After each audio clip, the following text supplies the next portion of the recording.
Volviendo a la Biblia. Volviendo a la Biblia con fe y temor. La voz del Eterno nos habla hoy. Suspiros del cielo llenan el ser. Su luz nos enseña a obedecer.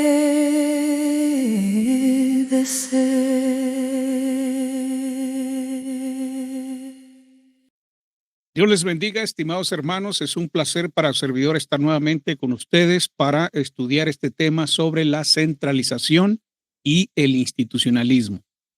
En nuestra clase anterior estuvimos estudiando acerca de algunos puntos importantes sobre la Iglesia Universal.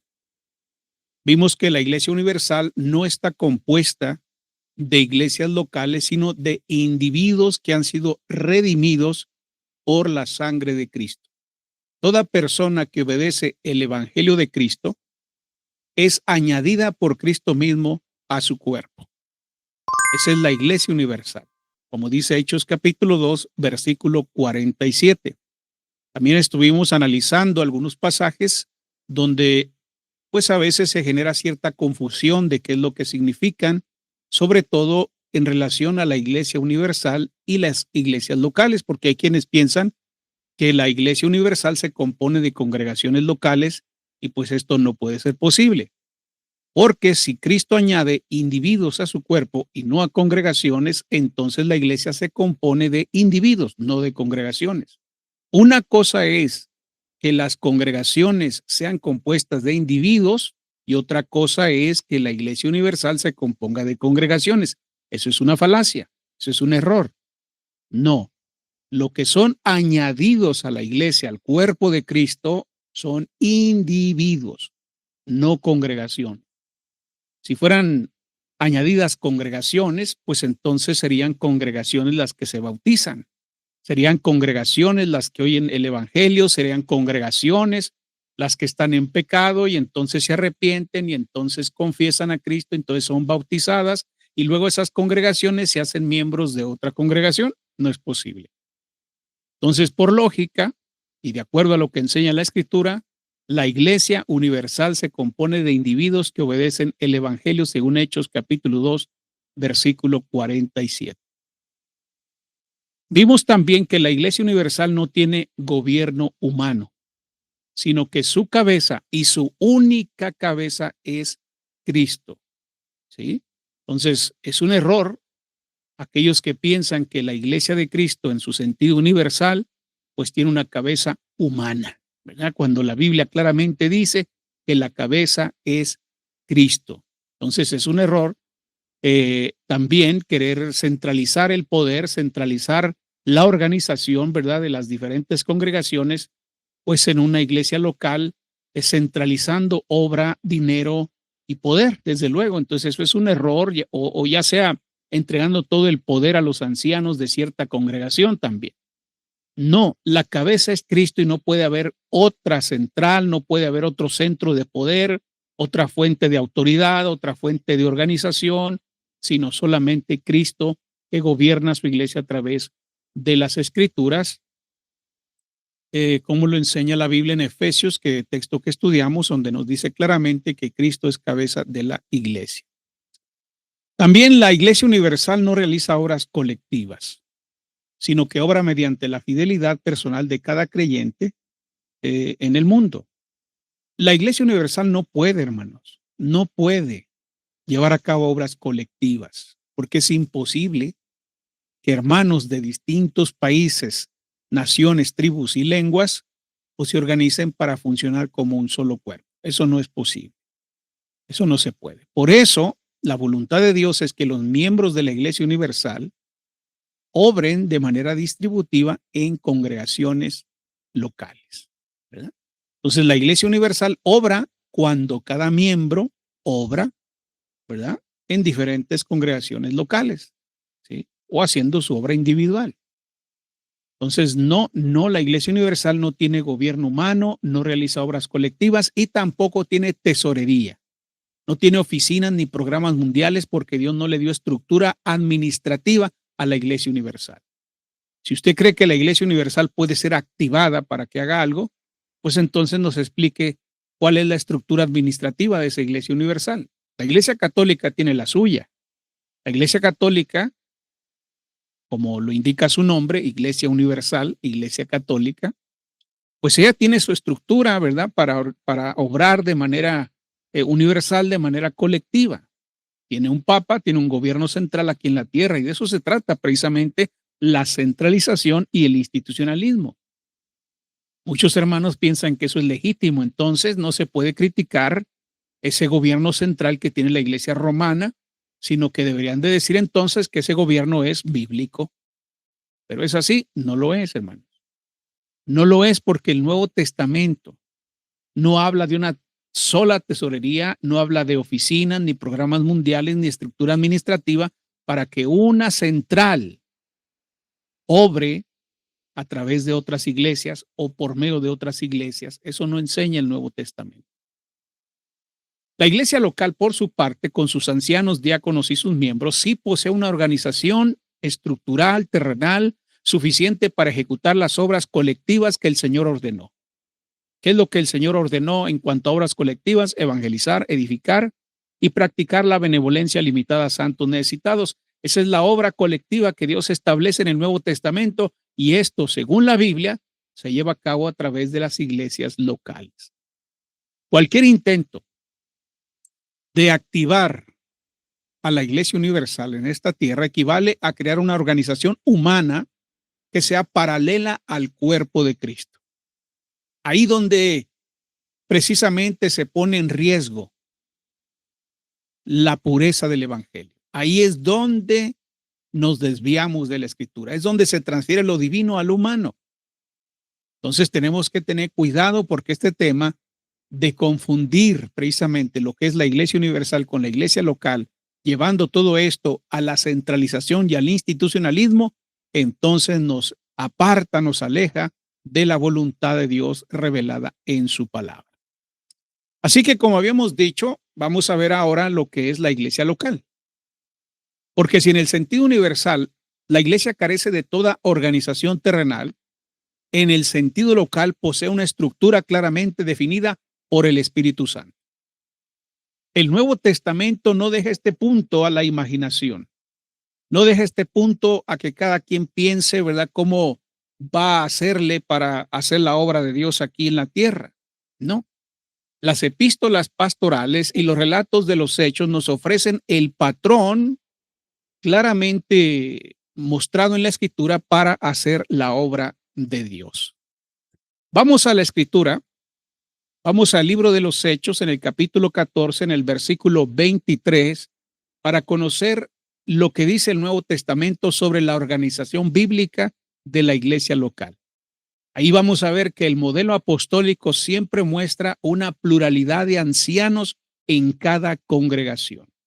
Hechos capítulo 14, versículo 23. Dice aquí la Biblia, y constituyeron ancianos en cada iglesia, y habiendo orado con ayunos, los encomendaron al Señor en quien habían creído.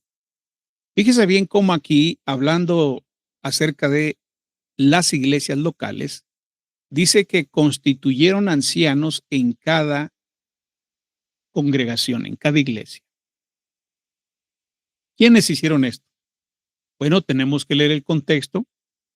Dice la Biblia, en el versículo 20 en adelante, pero rodeándole los discípulos, se levantó y entró en la ciudad, y al día siguiente salió con Bernabé para Derbe. Entonces aquí tenemos a Bernabé y obviamente al apóstol Pablo, ¿verdad? Que estaba predicando precisamente en Listra y persuadieron a la multitud, según el versículo 19, para apedrear a Pablo, ¿verdad? Para maltratarlo. Dice que le arrastraron fuera de la ciudad pensando que estaba muerto. Aquí tenemos estos dos nombres, Pablo y Bernabé. Y entonces salió con Bernabé, Pablo salió con Bernabé para Derbe. Y después de anunciar el evangelio a aquella ciudad y de hacer muchos discípulos, volvieron a Listra, a Iconio y a Antioquía, confirmando los ánimos de los discípulos, exhortándoles a que permaneciesen en la fe y diciéndoles: es necesario que a través de muchas tribulaciones entremos en el reino de Dios. Y constituyeron ancianos en cada iglesia. ¿Quiénes constituyeron ancianos? Saulo y Bernabé, o Pablo y Bernabé.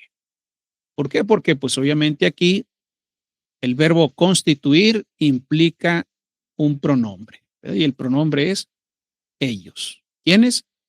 Bernabé y Pablo. Ellos constituyeron ancianos en cada iglesia. Esto es muy importante porque en cada iglesia había una pluralidad de ancianos. Fíjese cómo la palabra ancianos está en plural. No dice que constituyeron un anciano en cada iglesia o un pastor en cada iglesia, sino que constituyeron ancianos en cada iglesia. Entonces, cada iglesia, cada congregación debe tener su grupo de ancianos. No es bíblico que una iglesia tenga un solo anciano. No es bíblico que una congregación tenga un pastor, un obispo. Lo bíblico, de acuerdo a la escritura aquí, es que en una iglesia haya una pluralidad de ancianos, de pastores o también llamados obispos, ¿sí? Entonces ahí está la organización, cómo se va estableciendo esta estructura para ayudar a la iglesia local a funcionar, a cumplir con su obra. Hay una pluralidad de ancianos en cada iglesia según la Biblia. En Tito, en el capítulo 1, en el versículo 5, Tito capítulo 1, en el versículo 5, dice: por esta causa te dejé en Creta para que corrigieses lo deficiente y establecieses ancianos en cada ciudad, así como yo te mandé. Pues aquí tenemos esta declaración que hace el apóstol Pablo en la carta a Tito, y dice que la razón por la cual lo dejó allí en Creta fue para que estableciera ancianos en cada ciudad. Otra vez tenemos el plural ancianos, ¿verdad? En cada ciudad había una congregación, como en el texto que leímos anteriormente. Constituyeron ancianos en cada iglesia, y aquí vemos básicamente la misma estructura. Establecieron ancianos en cada ciudad, porque en cada ciudad pues había iglesias, ¿verdad? En cada ciudad. Si había una congregación por ciudad, aún así fueron ancianos en cada iglesia, ¿sí? Porque si la iglesia local está contenida en la palabra ciudad, entonces son ancianos en cada ciudad, es decir, ancianos en cada iglesia. Es una pluralidad de ancianos lo que debe haber en cada congregación. Tenemos el ejemplo de Filipenses capítulo 1, versículo 1, donde aquí también la escritura nos muestra que precisamente en cada iglesia debe haber una pluralidad de ancianos. Dice aquí la escritura: Pablo y Timoteo, siervos de Jesucristo, a todos los santos en Cristo Jesús que están en Filipos. Ahí está la localidad. Pero estos santos en Cristo Jesús, esta comunidad de cristianos allí en Filipos, están con los obispos y diáconos. Aquí está. Y otra vez vemos que se cumple lo que hemos estado viendo en los pasajes anteriores, de que cada iglesia debe tener una pluralidad de obispos o de ancianos o de pastores, que son los mismos. Y aquí sucede exactamente la misma cosa. En la iglesia de Cristo que está en Filipos, vemos que ahí tenían una pluralidad de obispos. Y también tenían diáconos. Entonces aquí vemos la organización, la estructura de la iglesia local. En Filipos había santos, había obispos y había diáconos. Esa es la estructura organizacional de una iglesia local según la voluntad de Dios. No según la voluntad o el capricho de los hombres, sino según la voluntad de Dios. Si usted está en una iglesia donde hay un pastor, eso no es la voluntad de Dios. Ese pastor que dice conocer la voluntad del Señor y que está predicando la Biblia, pues no ha estudiado esto, no ha visto que la voluntad de Dios es que en una congregación haya una pluralidad de pastores, también llamados obispos o ancianos. También debe haber diáconos. Entonces, si usted es miembro de una iglesia donde hay un pastor, un anciano, un obispo, usted no está perseverando en una iglesia que hace la voluntad de Dios. Entonces, la Iglesia Universal no tiene esta estructura, no existe. No hay ancianos para toda la Iglesia Universal, no hay obispos para la Iglesia Universal, no. Cada congregación local tiene su pluralidad de ancianos. Ahora, decíamos hace un momento precisamente que estos hombres que se mencionan aquí, como los obispos, los ancianos, pues son designados con diferentes nombres. Existe la palabra griega presbúteros que describe su madurez espiritual. En este caso, aquí encontramos la palabra obispos. Vamos a ver qué palabra griega se utiliza aquí en Filipenses 1:1. Aquí está Pablo y Timoteo, ¿verdad? Siervos de Jesucristo. Y luego encontramos la palabra episcopos. Episcopos. Esta palabra episcopos enfatiza su responsabilidad de supervisión. Son los que supervisan, son los que vigilan, son los que cuidan a la iglesia. Episcopos. Se les llama episcopos u obispos porque son los que cuidan la iglesia. Y aquí están los episcopois y diáconois, ¿verdad? Los diáconos.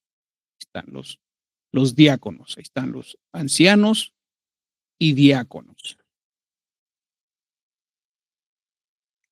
Entonces usted puede apuntar esas dos palabras para que las tenga ahí, ¿verdad? Aquí está en plural. Episcopois, diaconois, está en plural. Obispos y diáconos. Y obviamente pues están los hermanos, ¿verdad? Los santos aquí. Agiois, los santos. Agiois, episcopois, kai, diaconois, los diáconos. Entonces ahí están los ancianos y diáconos. Pero vea usted que para los obispos se utiliza la palabra episcopos porque este nombre habla acerca de su función como vigilantes, como cuidadores, como quienes vigilan a la congregación local. Ahora, en el otro pasaje que ya hemos estudiado en Hechos 14:23, vamos a ver qué palabra griega se utiliza ahí en ese texto bíblico. Hechos capítulo 14, versículo 23. Dice ahí la escritura, en Hechos capítulo 14, versículo 23, que tenemos la palabra, vamos a ver aquí, presbúteros. Presbúteros. Aquí está. Esta palabra, que normalmente se translitera como presbúteros o presbíteros, describe su madurez espiritual. Por eso se traduce como ancianos. Constituyeron ancianos en cada iglesia. Cad ecclesian presbúteros. Entonces, ancianos. Esto describe su madurez espiritual, su madurez, ¿verdad? Como individuos, como personas. A veces hay iglesias donde ponen ancianos, pero pues son ancianos nomás de nombre porque no tienen la suficiente madurez espiritual, ni tampoco la madurez intelectual que se requiere precisamente para la obra que van a hacer de cuidar con sabiduría, a la luz de las escrituras, al rebaño, a la congregación local, ¿verdad? Entonces, en el texto anterior se les llama episcopos, es decir, obispos, y aquí se les llama presbíteros. describiendo su madurez espiritual. Episcopos enfatiza su responsabilidad de supervisión, de cuidar con sabiduría a la iglesia, mientras que presbíteros describe su madurez espiritual. Pero luego, en Filipenses, que es el texto que leíamos hace un momento, ¿verdad? Se usa una palabra distinta a esta. Allá se habla de los obispos, aquí se habla de los presbíteros. Son los mismos, pero se enfatizan características diferentes que tienen precisamente estos hombres que están sirviendo a la congregación. En Tito 1:5, Tito capítulo 1, versículo 5,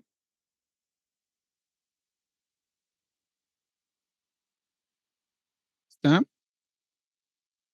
Y pues aquí se usa un término similar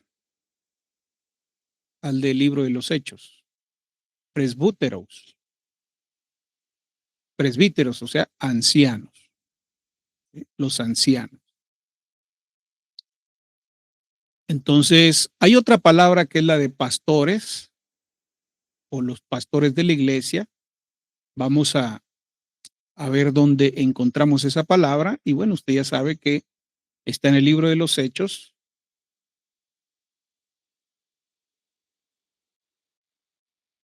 La palabra pastores, haciendo referencia precisamente a estos mismos hombres, pero ahí se les aplica los dos términos, tanto obispos como pastores. Estamos en Hechos, capítulo 20, versículo 28. Vamos a quitar estas notas de otras clases que doy en la semana.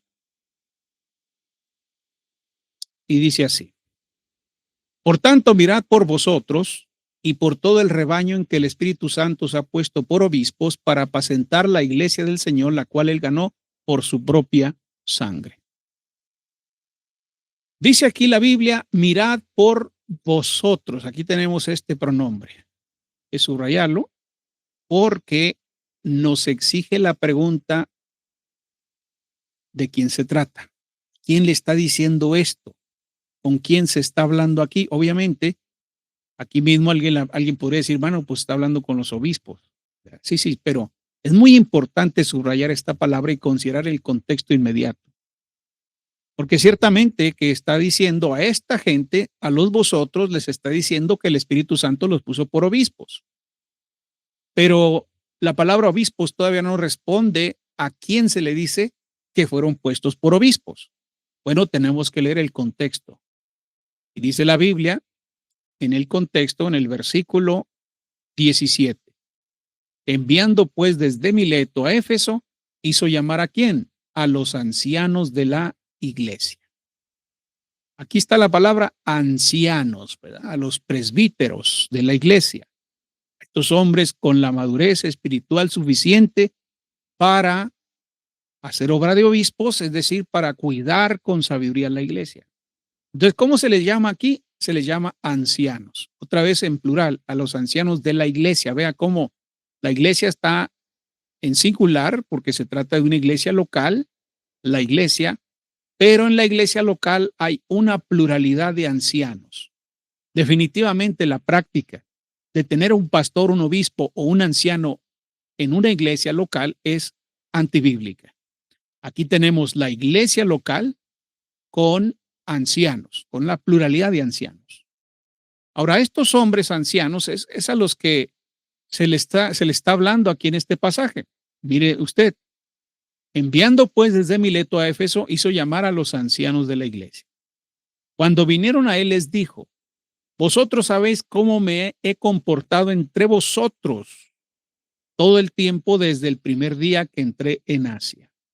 Bueno, aquí otra vez está este pronombre vosotros, está hablando acerca de los ancianos de la iglesia. ¿Sí? Ahora, ¿quién les está hablando aquí? Bueno, si queremos saber quién está hablando aquí con los ancianos de la iglesia, pues está hablando Pablo. Dice el versículo 16, porque Pablo se había propuesto pasar de largo a Éfeso para no detenerse en Asia, pues se apresuraba por estar el día de Pentecostés, si le fuese posible en Jerusalén. Enviando pues desde Mileto a Éfeso, hizo llamar a los ancianos de la iglesia. Cuando vinieron a él, ¿a quién? A Pablo, Cuando vinieron a él, les dijo, ¿a quién? A los ancianos de la iglesia. ¿Qué les dijo? Vosotros, otra vez aquí está, vosotros, los ancianos de la iglesia, vosotros sabéis cómo me he comportado entre vosotros todo el tiempo desde el primer día que entré en Asia, sirviendo al Señor con toda humildad y con muchas lágrimas y pruebas que me han venido por las acechanzas de los judíos, y como nada que fuese útil he reunido de anunciaros a quién, aquí está, y enseñaros a quién, a vosotros, públicamente y por las casas, testificando a judíos y a gentiles acerca del arrepentimiento para con Dios y de la fe en el Señor Jesucristo. Ahora aquí, ligado yo en espíritu, voy a Jerusalén sin saber lo que allá me ha de acontecer. Está hablando con los ancianos de la iglesia. Salvo que el Espíritu Santo por todas las ciudades me da testimonio diciendo que me esperan prisiones y tribulaciones. Pero de ninguna cosa hago caso ni estimo preciosa mi vida para mí mismo, con tal que acabe mi carrera con gozo y el ministerio que recibí del Señor Jesús para dar testimonio del Evangelio de la gracia de Dios. Y ahora, he aquí, yo sé que ninguno de todos vosotros, es decir, los ancianos de la iglesia, con los que está hablando Pablo, entre quienes he pasado predicando el reino de Dios, verá más mi rostro. Por tanto, yo os protesto a vosotros, los ancianos de la iglesia, y os protesto en el día de hoy que estoy limpio de la sangre de todos, porque no he rehuido anunciaros, aquí está a vosotros, a los ancianos de la iglesia, anunciaros todo el consejo de Dios. Por tanto, mirad por vosotros. ¿Quiénes son? Los ancianos de la iglesia del versículo 17. Y por todo el rebaño. Esta es la iglesia local, ¿sí? Porque ellos son ancianos de la iglesia, de una congregación local, ¿no? ¿Se acuerdan? Ancianos de la iglesia. A la iglesia, a esta congregación local, se le llama, acá en el texto, en el versículo 28, se le llama rebaño, el rebaño. Entonces, por tanto, mirad por vosotros, los ancianos, y por todo el rebaño en que el Espíritu Santo os ha puesto por obispos. Entonces, estos vosotros son los ancianos de la iglesia local o de el rebaño. ¿Cómo sabemos que la palabra rebaño se limita a una congregación local? Bueno, porque aquí la distingue. ¿El rebaño en qué? ¿En qué? Hay un solo rebaño en que el Espíritu Santo se ha puesto por obispos. Si esta palabra incluyera varias congregaciones, vamos a decir que la palabra rebaño son varias iglesias, entonces no diría en qué, más bien diría en los que. Por tanto, mirad por vosotros y por todo el rebaño en los que el Espíritu Santo, pero no dice en los que como si se tratara de muchas congregaciones identificadas como un solo rebaño. No, es el rebaño porque es una iglesia local. ¿En qué? Es una sola iglesia, un solo rebaño, una congregación local que tiene ancianos. Bueno, dice, mirad por vosotros, los ancianos de la iglesia, y por todo el rebaño en que el Espíritu Santo os ha puesto por obispos. ¿Ven? Los ancianos de la iglesia son puestos por obispos. Son los que cuidan. Acuérdese que la palabra ancianos, presbíteros, del versículo 17, habla de la madurez espiritual de estos hombres. Aquí tenemos presbíteros. Aquí está. Presbúteros. Aquí hay siempre hay cierta confusión por la upsilon, algunos la leen ipsilon. Yo me acostumbré a llamarla upsilon, otros la leen ipsilon, entonces leen esta letrita como una I, presbíteros. Otros la leemos como presbúteros. Entonces, pero esto pues no es tampoco una regla así que se tenga que respetar su pena de muerte. Si usted la quiere leer presbíteros, está bien, porque eso sería la transliteración. Pero si usted la quiere leer presbúteros, pues está bien. Pero el punto es que aquí se habla de los ancianos tes eclesías, ¿verdad? De la iglesia. Y en el versículo donde estamos acá, vemos que a estos ancianos, ¿verdad? Pues dice la Biblia claramente que fueron puestos por episcopos. Episcopos, por obispos. La palabra episcopos es obispos. Entonces, los presbíteros son puestos por episcopos. Estos hombres de madurez espiritual, de madurez en la vida, son puestos para vigilar, para ser vigilantes, ¿verdad? De la congregación.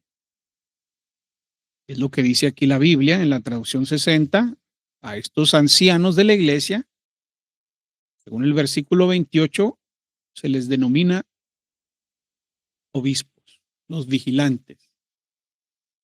¿Para qué? Bueno, son puestos por obispos para apacentar la iglesia del Señor. Apacentar. Fíjese bien. Esta palabra apacentar es interesante porque es un término relativo a lo que hacen los pastores con el rebaño. Y aquí está la palabra rebaño. Mire.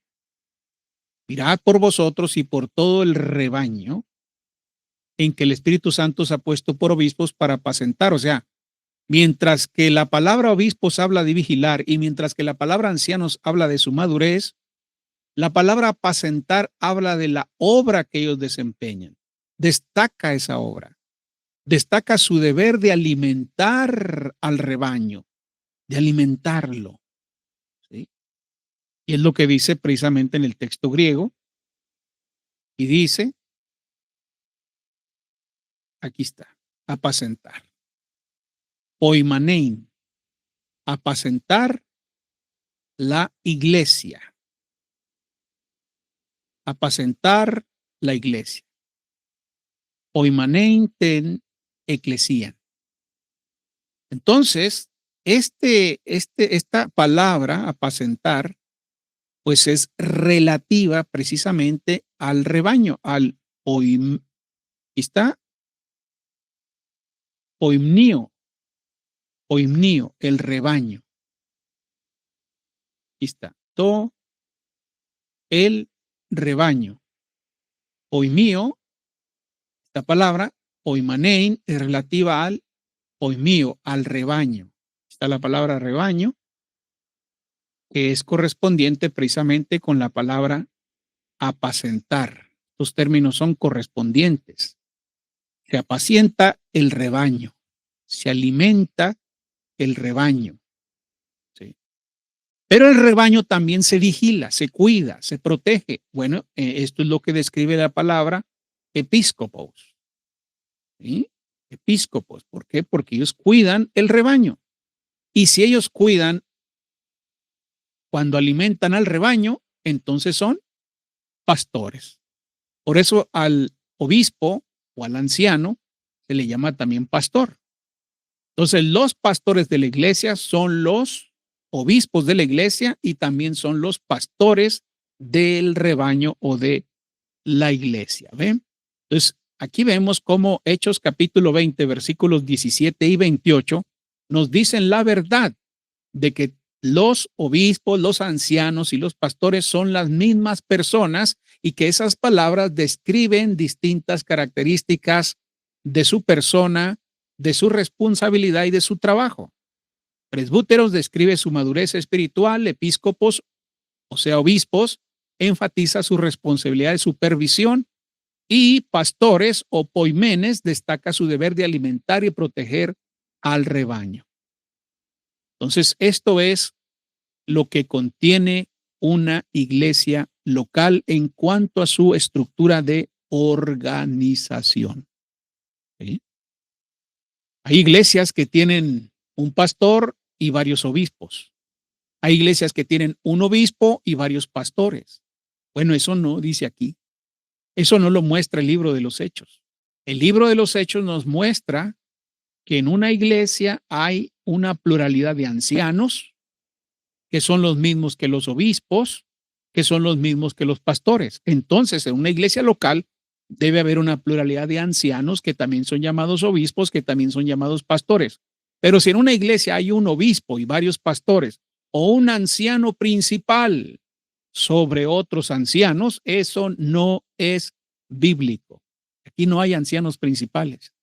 Aquí solamente hay ancianos que son llamados obispos o pastores.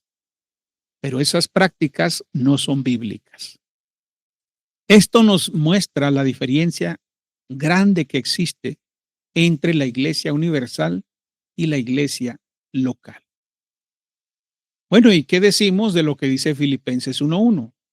Habiendo entendido que los pastores, los obispos y los ancianos son los mismos, ¿qué decimos de los diáconos?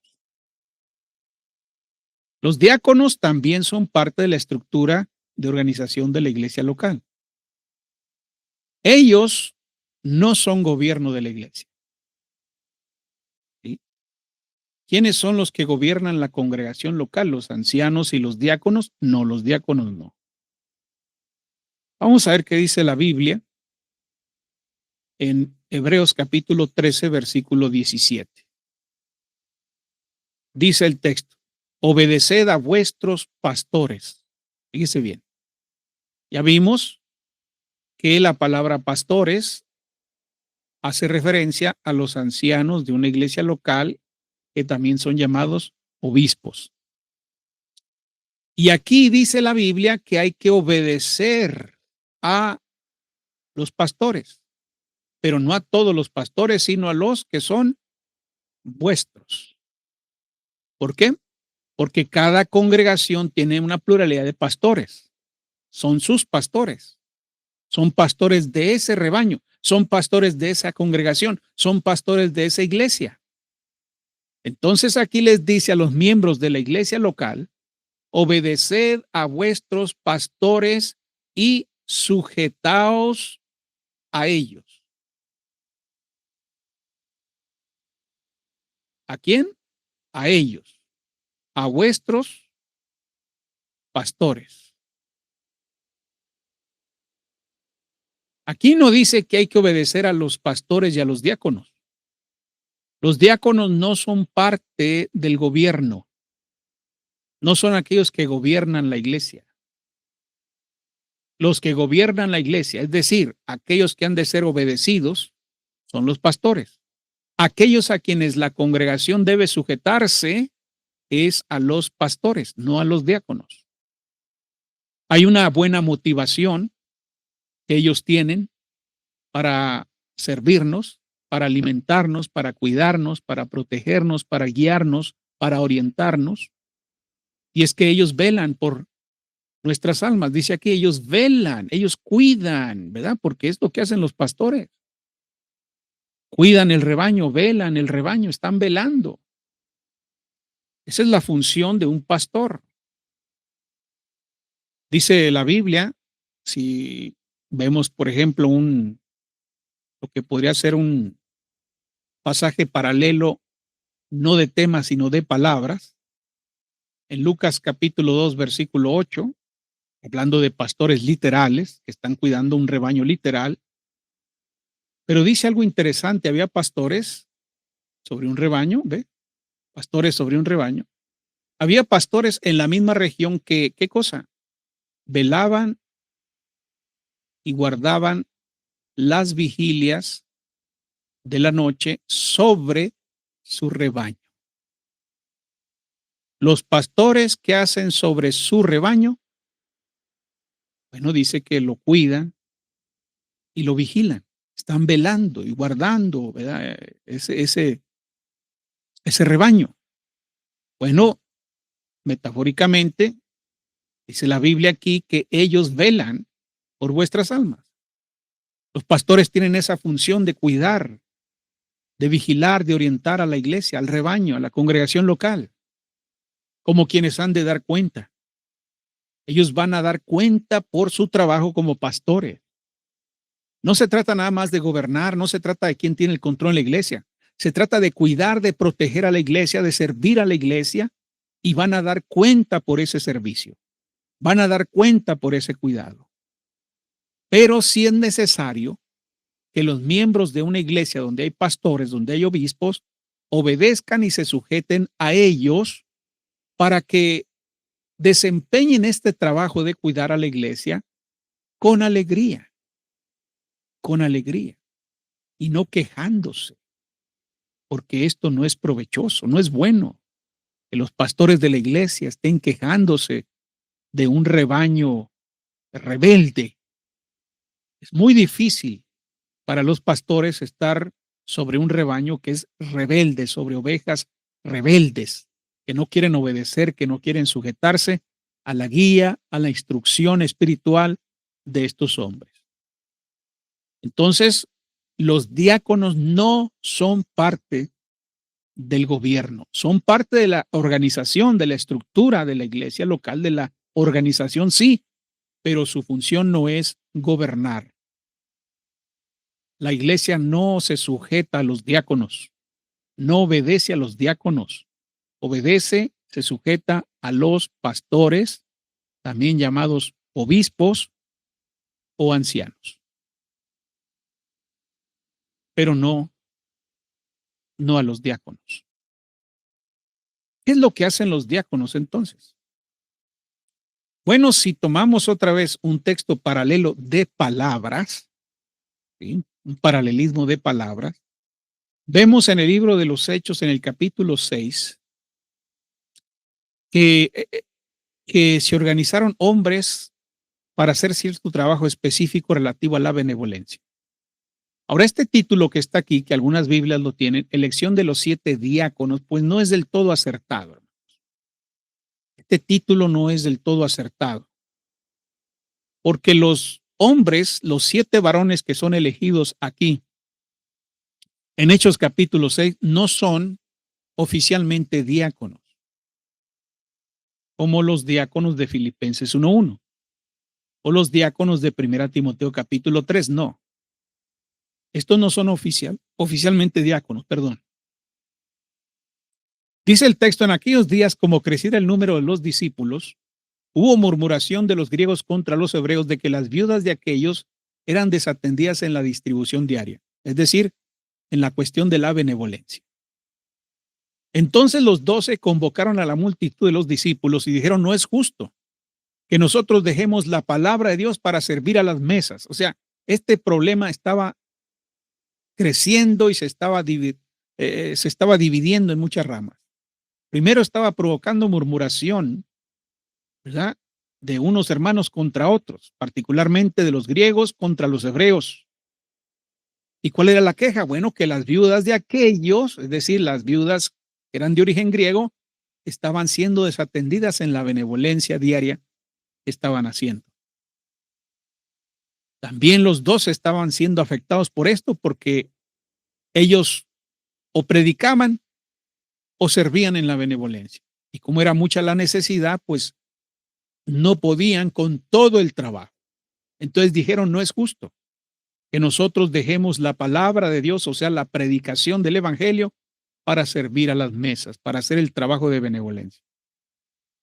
Luego vino el consejo sabio: buscad pues, hermanos, de entre vosotros a 7 varones, vean, 7 varones de buen testimonio, llenos del Espíritu Santo y de sabiduría, a quienes encarguemos de este trabajo. ¿Cuál trabajo? Es decir, el trabajo de servir a las mesas, de la distribución diaria, de la benevolencia que estaban haciéndose a favor de las viudas que eran cristianos. Y los apóstoles iban a persistir, iban a seguir perseverando en la oración y en el ministerio de la palabra.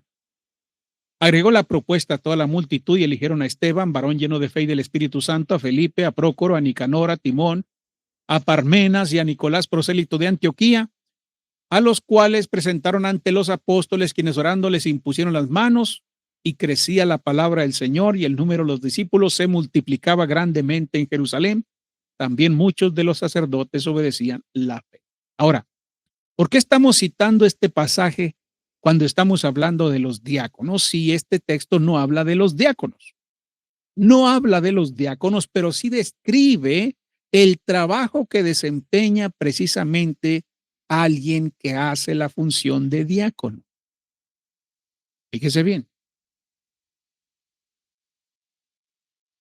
Dice en el texto griego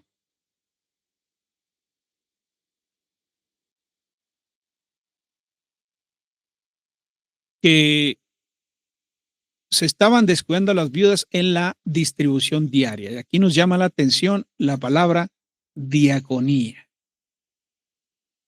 Diaconía. O si lo quiere ver en un interlineal, déjeme buscar un interlineal aquí para que usted lo vea las palabras. Este interlineal es un poco complejo para muchos hermanos. Déjenme ver si funciona el de Ceballos, el interlineal académico de Ceballos, a ver si se ve un poco mejor, aunque no alcanza aquí a entrar en la pantalla, pero vamos a ver si se ve la palabra que nos ocupa. Mire, aquí está. Está la palabra griega diaconía, aquí está la transliteración, diaconía, y aquí está la traducción, servicio o distribución diario, ¿verdad? El servicio diario, dice aquí. Te diaconía te catemerine. Te diaconía te catemerine, el servicio diario. Obviamente, esta es una palabra posible para la traducción. Diaconía, servicio, distribución. Pero es importante que notemos que la palabra diaconía está relacionada precisamente con la obra de benevolencia. Es decir, cuando se practica la benevolencia, se está practicando el servicio, se está practicando la diaconía. Entonces, estos hombres no se les llama diáconos, no se les llama diáconos, ¿verdad? Simplemente la Biblia los identifica como 7 varones con ciertas características para que lleven a cabo ese trabajo. ¿Cuál trabajo? Pues el trabajo de la diaconía. Entonces aquí les dice, ¿verdad? Aquí en el versículo 2, que en la Reina Valera 60 dice: entonces los 12 convocaron a la multitud de los discípulos y dijeron: no es justo que nosotros dejemos la palabra de Dios por servir a las mesas. Acá tenemos la palabra distribución, que es equivalente a la palabra servir del versículo 2. ¿Por qué? Bueno, vean el interlineal de Ceballos en el versículo 2. Y habiendo llamado a la multitud, dice que los habían escogido para servir y utiliza la palabra griega diakonein, de diácono, diakonein, para servir. Entonces, los conceptos del diaconeo están presentes en Hechos capítulo 6, versículos 1 y 2. Pero están dirigidos hacia lo que tiene que ver con la benevolencia, con este trabajo de servir a las mesas, de hacer distribución diaria para las necesidades de las viudas. Esto nos dice, hermanos, esto nos da luz, nos da orientación, y reitero, no estoy afirmando que en Hechos capítulo 6 ya había diáconos, no, porque no son diáconos en un sentido oficial, más bien son 7 varones que fueron escogidos para servir en esta obra de la benevolencia. Mientras que en Filipenses capítulo 1, versículo 1 ya son diáconos oficiales, como lo sabemos, porque están aquí junto con los obispos y diáconos, la organización oficial de la iglesia. Pero, ¿qué van a hacer estos diáconos si ya vimos que los que gobiernan la iglesia son los obispos? Hay que sujetarse, hay que obedecerlos, como dice Hebreos. No dice que hay que obedecer a los diáconos. Entonces, ¿qué hacen ellos? Bueno, según la referencia o la semántica, de la palabra diácono, pues vemos en Hechos 6 que está relacionada con la benevolencia. Entonces, estos hombres se encargan del trabajo de misericordia, de la obra de misericordia que la iglesia local lleva a cabo a través de la benevolencia que realiza para las necesidades de los santos, ¿sí? O de los santos necesitados. Ese es el trabajo de los diáconos. Ellos probablemente, y esto es una opinión mía, no es algo que puedo yo demostrar con la Biblia así en tantas y cuantas palabras, yo me estoy basando en la organización de la iglesia. Probablemente los diáconos presentan a los obispos las necesidades que han encontrado entre los hermanos. Estos diáconos visitan a los santos, visitan a los enfermos, visitan a las viudas, etcétera, y entonces presentan esas necesidades a los obispos autorizan determinada ayuda y esa ayuda llega a través de los diáconos. Por eso ellos deben ser muy honestos en su trabajo. Por eso esas características que tienen de ser hombres, ¿verdad? Con una gran calidad espiritual, como dice 1 Timoteo capítulo 3. Los diáconos asimismo deben ser honestos, sin doblez, no dados a mucho vino, no codiciosos de ganancias deshonestas. ¿Ve? Porque ellos están muy cerca de la ofrenda, están muy cerca del dinero que los ancianos autorizan para hacer la obra de benevolencia. Entonces ellos no deben ser codiciosos de ganancias deshonestas, deben ser honestos, no deben ser hipócritas, no deben ser borrachos. ¿Sí? Que guarden el ministerio de la fe con limpia conciencia. Y estos también sean sometidos a prueba primero y entonces ejerzan el diaconado si son irreprensibles. Lo mismo sus esposas. Las mujeres asimismo sean honestas, no calumniadoras, sino sobrias, fieles en todo. Los diáconos sean maridos de una sola mujer y que gobiernen bien sus hijos y sus casas. Entonces, vemos cómo los diáconos están más enfocados a lo que es la benevolencia de la iglesia, la obra de misericordia que la iglesia realiza en favor de los santos necesitados, a diferencia de los obispos, de los ancianos, que su trabajo es cuidar, proteger, ¿verdad? A la congregación. Es un trabajo distinto. Entonces, la iglesia local tiene una organización local, tiene un gobierno local y es un gobierno autónomo. ¿Cómo sabemos eso? Bueno, Hechos 14:23, ya lo leíamos hace un momento. Y constituyeron ancianos ¿en dónde? En cada iglesia. ¿Lo ve? El gobierno es local. El gobierno y la obra de la iglesia es local, porque para eso es la estructura de la iglesia local. Para eso tiene santos, ancianos y diáconos para hacer su obra. Y si es del todo cierto que hay ancianos en cada iglesia, luego se sigue que el gobierno es local y por consiguiente la autonomía es local.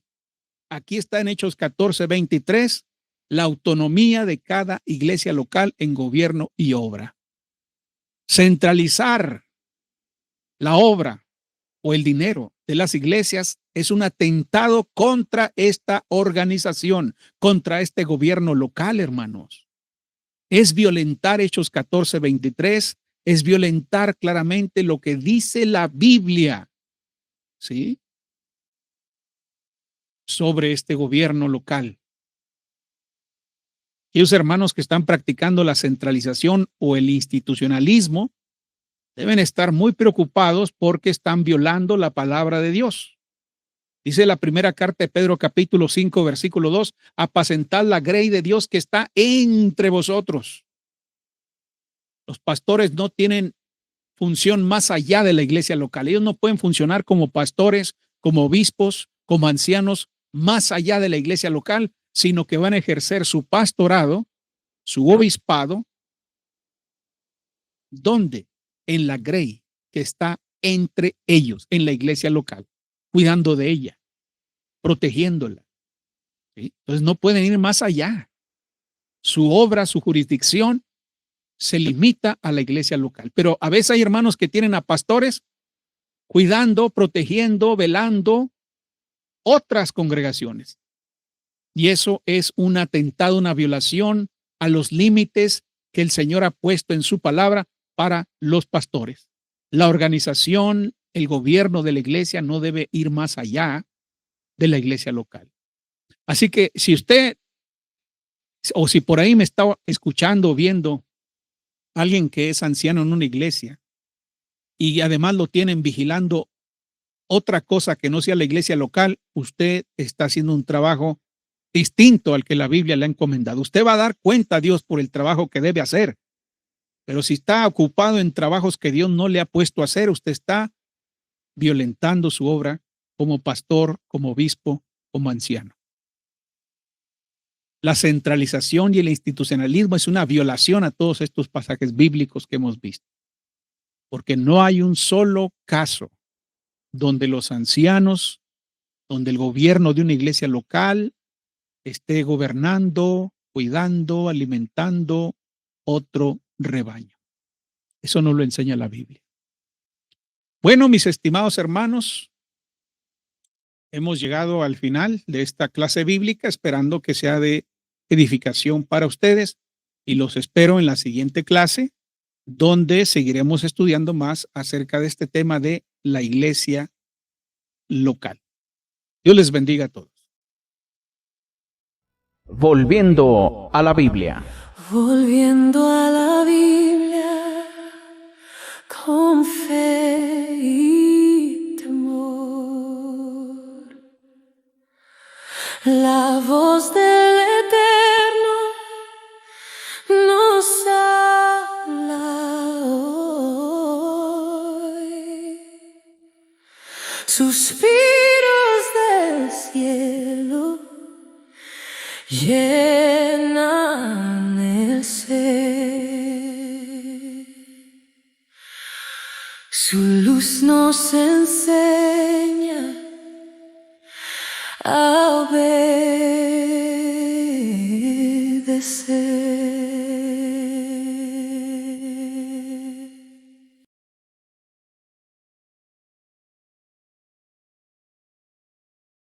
En tiempos de confusión interpretativa, donde cada generación pretende leer la Biblia a su manera, este libro ofrece una guía firme y necesaria. La nueva hermenéutica ha trasladado la autoridad del texto al lector, relativizando la verdad de la palabra. Frente a ella, esta obra recorre la historia, examina sus fundamentos filosóficos, contrasta sus supuestos con la hermenéutica bíblica clásica y muestra sus consecuencias en la teología y la práctica cristiana. Con un estilo claro y riguroso, el autor conduce al lector desde los orígenes de la hermenéutica hasta el movimiento de restauración, pasando por los padres de la Iglesia y los movimientos teológicos contemporáneos. El resultado es un llamado urgente, volver a la palabra de Dios como autoridad final. Un recurso indispensable para estudiantes de la Biblia, predicadores, maestros y todo creyente que desee interpretar fielmente las Escrituras y resistir la tentación del subjetivismo moderno. Ya disponible en Amazon. Muchos estudiantes de la Biblia utilizan una variedad de términos tales como exégesis, apologética, contexto, homilética, hermenéutica, griego, hebreo, entre otros, que pueden dejar en blanco la mente de sus oyentes. Otros que desean convertirse en predicadores y maestros de la Biblia, desconocen las diversas materias que deberían estudiar para su crecimiento intelectual. En este libro las explicamos, para que luego usted profundice en conocerlas con precisión, y las use según sea necesario para su obra como predicador del Evangelio. Ya disponible en Amazon.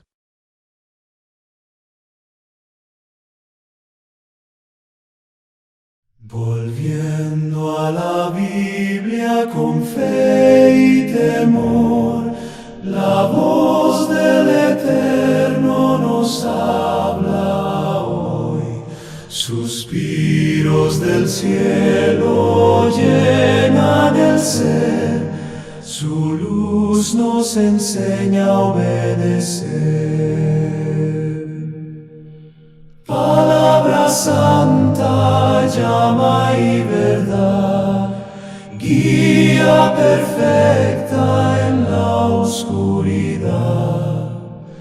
Que en cada clase brille tu voz. Habla, Señor.